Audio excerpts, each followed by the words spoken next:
Kenny, if you could give if you could give some advice, what would it be?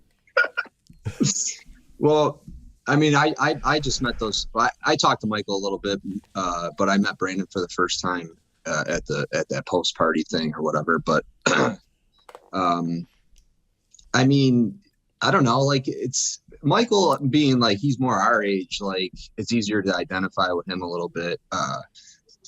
Brandon and Serene are younger. They got a lot of different things going on in their lives and whatever, but it was obviously easier for me to talk to Michael, and he lives in Ohio and in Chicago. It's like, it's kind of the same Midwest stuff, but advice wise, it'd be, it's just trying to stay out of the bullshit, I guess. I mean,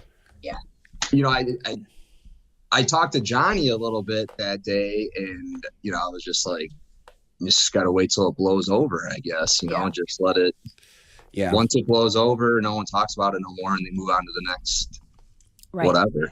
I mean, how was it though? I mean, how was it for the both of you? Because I mean, you lived in different states, and just like right after the show, I mean, I've always said it was pretty easy, but adjustments do need to be made. So how was it for the both of you? Yeah, I think it was actually pretty easy, I think, compared to a lot of the couples, because our leases ended pretty much at the same time the following year. And both of us have jobs where we work from home on a computer. So it was very easy for either of us, me more than him, to just like pick up and kind of shift everything. But I decided to come here because his businesses are rooted here. His whole family is here. Whereas I, in Maryland, didn't have like my family there. I wasn't like tied to any specific school or like work in Maryland. So it was really easy for me to like prioritize just being together and picking up and moving over. Yeah. How long did you guys do distance? Long distance, yeah. So we got back July, and she moved in March, late February. So not that long, really. Yeah. 7 months or so. But throughout that whole time, even while we were supposed to be like in hiding, we were always visiting each other. I don't think we went longer than like 2 weeks without seeing each other throughout the time. I mean, I think that's good advice.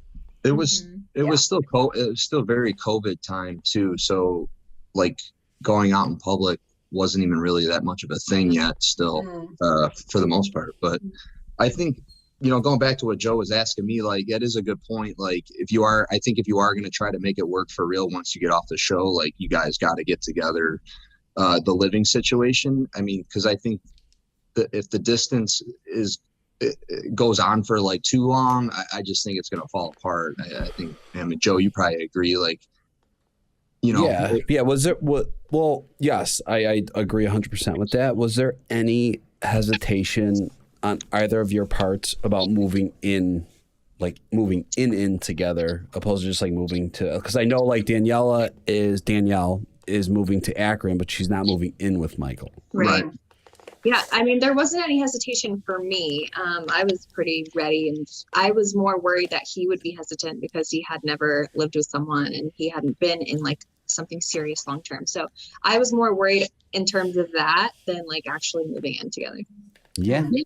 Okay. I do think the Danielle and Michael, I feel like maybe that has something to do with the fact that he has a kid. Yeah, for sure. Oh, for sure. Yeah, but yeah, I would be like, boo, I'm not moving to Chicago and getting my own apartment. What?